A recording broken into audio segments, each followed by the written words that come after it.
Hola, hola. It's your girl Erica from America. Welcome to the Confidence Chronicles podcast. This podcast is all about helping you stand in who you are. Stop giving a fuck what people think about you. Start standing as your fully expressed self. As you are, queen, as is. There is no filter needed. You are fucking awesome. And I am here to remind you, I'm a confidence coach, a business mentor, a speaker, an author, and I am obsessed with women standing up, showing up, and creating their confidence. And I cannot wait to dig into today's episode with you.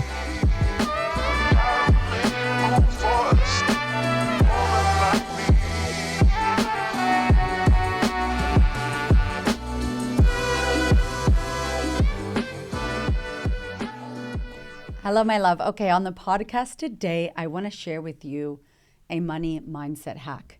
This came up because I've been speaking to some of my clients who are feeling the pinch right now. It has been a really wild time after COVID, after the pandemic. The money side of things, the interest rates, homes, buying food, all of the cost of living stuff that's happening.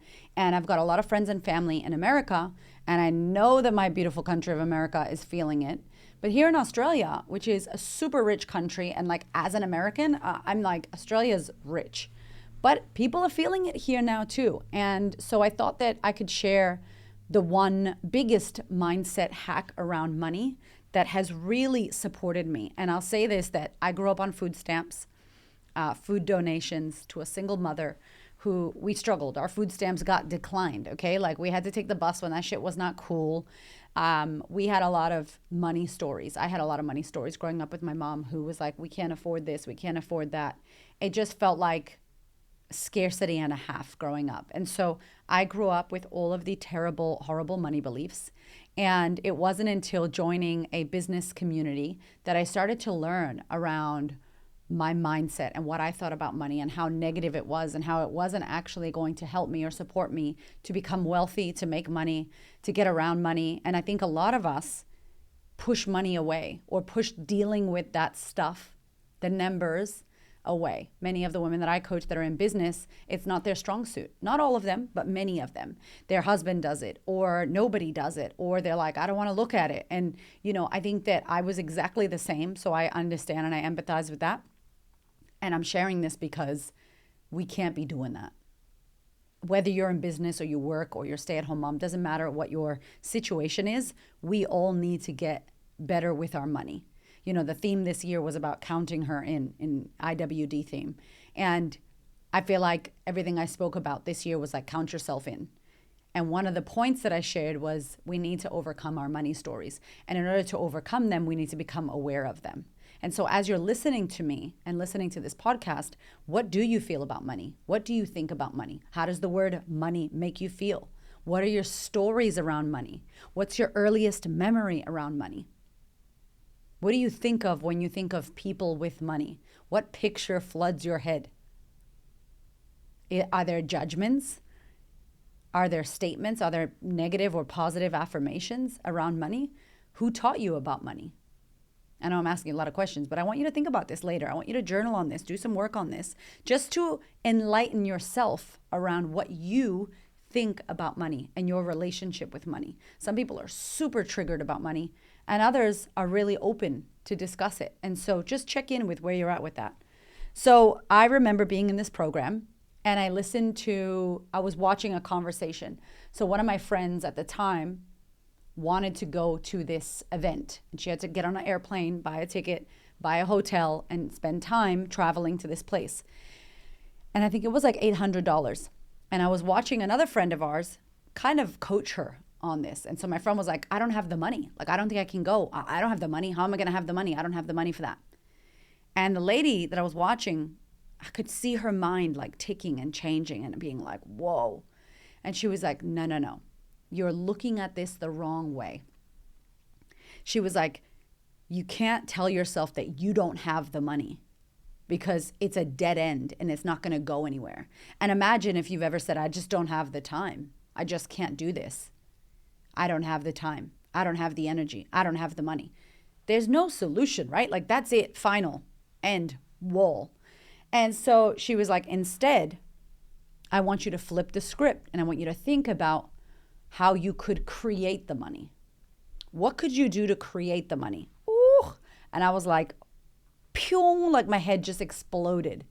My head exploded and I got it, like at a visceral, like at a deep body level. What she said to her, I watched and I got it. And I was like, and I remember to this day, like watching her say it and watching me watch her listen and me getting it. And I'm telling you right now, that is the way that I look at money right now, forever, since then. And that was years ago, almost 10 years ago. So when I know that I want to do something, I'm gonna create it. So whenever Hamish and I are chatting, my husband, he's very realistic. He's really like, he pays the bills, he does the things, and he's realistic. And you need realism. Like, of course you do. And then I live up in the clouds believing shit that's still not here. That's just the way I am. I've been like that. I don't know why. I don't know how. Thank you, Spirit. I'm that way. So I believe it before I see it. I know it. I'm like, this is happening. And I know that if I know it's happening, what I desire, I just need to continue walking and being who I am and doing what I need to do and trusting that it's coming. I trust that it's coming fully. So I don't stress about money. I don't worry about that much. It's not that I'm like a billionaire. I just don't stress about it like that. It's a choice that I make. It is a choice, right? So I heard this and I was like, holy shit. And literally in my business, I say to my husband, all right, how many people do we need to go? How much money does that cost? What are we doing with that? We got to get a staff more hours, one of our team members. Okay, how many hours is that? Okay, how much money is that? Fantastic. I want to know how much it is so then I get to create. So I will go, okay, I'm going to do this event. I'm going to invite 50 people to this event. I'm going to create this program. I'm going to sell 10 spots. And then I just start with my calculator. 1,000 times 100 people. Boom, boom, boom. Okay, cool. $100,000. Done. Boom. Okay, when I do that, it's going to make that. And I just get to creating. And I want to say to you that you also are a creator. You are creating your life. You are creating everything. So see yourself as a creative person. See yourself as the creator of all the things in your life, all the opportunities that you want to have in your life. You create them. And so it makes me feel so abundant. It makes me feel so expanded when I think about how much power I have. If I want something, I create it. If I want something, I go for the thing to make it. Versus the scarcity mindset that's like, I don't have enough. Whoa, that's like a shift right there. I don't have enough. I just don't have the money. Okay, well, if you don't have it, how can you create it? What is something that you can do to create the money? Could you work more hours? Could you find a better paying job? Could you start a side hustle? Could you build an offer that people want and then sell it to people? Another way that my husband will probably create is by cutting current expenses. So he would save his money. But I'm like, that's not creating, Hamish. He's like, yes, it is. I'm like, okay, it's a different way to create.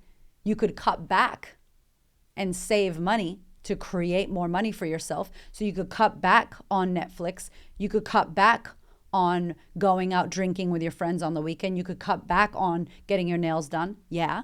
But I like to be abundant. So I'm like, I'm not cutting back on nothing. I'm going to create something. So I'm going to create something of value that I know people want and desire, and then I'm going to sell it to those people. I'm going to sell it. I'm going to offer it. I'm going to serve it to the people that want it. And the market goes, yes, I want that. And then demand is created. Value is created. We do a value exchange with money and this valuable thing, and bam, there's money. And if I want more, and if I desire more, I create more. I create bigger. I create grander. I create more lux, whatever it is. So I want you to think about this when you are faced with this, oh, I don't have the money for that. I want you to go, how could I create the money for that? What could I do that could help me create the money for that? That's the question. That's it. Simple question. How can I create the money for that? What's a way that I could create? If I did know, Tony Robbins, I don't know. If you did know, what would it be? Pretend you knew. What would you do? What could you do that's of value that someone would pay for? If you're in business, this is an easy question that I'm asking you. You make an offer. And you're like, I have a program. Well, baby, maybe nobody wants that program. Maybe you're not listening to what people want from you. Maybe they want something else from you that you can do. And maybe that goes well. The amount of times I've changed my offers. I was speaking to one of my clients this morning, and I was like, look, don't feel silly if you have 7,000 offers in your Kajabi. If those of you that are in business should know what that is, right? Like, you got a lot of offers because you're changing and shifting to what the market wants, and you're getting to understand your client more and understand what you want more. How do you create that? That's part of it. Maybe you work a job and you're like, I don't have a company. I don't have my own business. Fantastic. What can you do in that organization for you to create more value so you can create more money for yourself? Is there a side thing?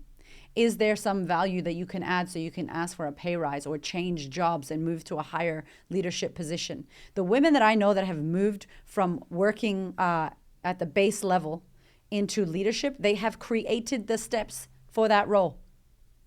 I once created my own role that I made up for myself because I knew what the company needed and they knew what they needed, but they didn't have it. So I created it for them. And then I got paid for that. Make sense? So this is the turn. This is the flip, the script of money that I want you to think about. I don't have the money. So how do I create it? What can I do to create the money? That's it. It has changed the game for me. And now I identify as a creator. So when something's not going the way I want it to go, I create what I want. I create what I desire. I'm not happy here. How do I change it? How do I shift it? How do I make it? And it gives me all of this, this amazing accountability to myself. And I feel like I am able to do something. I'm able to create what I desire in my life. And that's a for real straight up mantra that I believe. And I believe that what I want is coming and I'm going to get it. Like, I believe it fully. And then I just act accordingly and do what I need to do in order to attract that thing. And I allow the miracles of the universe to come whenever they come. But I'm not waiting. Does that make sense? I'm doing my work. I'm believing, I'm attracting and becoming a magnet to what I want. And miracles are going to come and happen when I don't expect it. So let me know in the comments below, or let me know if you're listening on Spotify, or hit me up on Instagram if this resonates with you. Let me know if you use this, how it feels for you to say, I need to create it. What can I do to create it? And see how your mind starts thinking about solutions. Oof, it's the best. I love you so damn much. Have the best week, and I'll see you next week.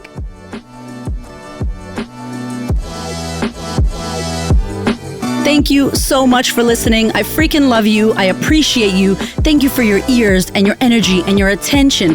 Thank you for letting me into your world. And thank you so much for listening and tuning in to this podcast. There are so many podcasts you can listen to, and I deeply, deeply, for real, appreciate you listening to mine. Do me one big favor, one big thing. Please share this episode or this podcast with a woman who you know needs to hear this. This is my mission on planet Earth, to serve as many women as possible so that we could show up, stand up, speak up, and create the confidence and the life that we desire. I appreciate you, my love. I will see you on the next episode.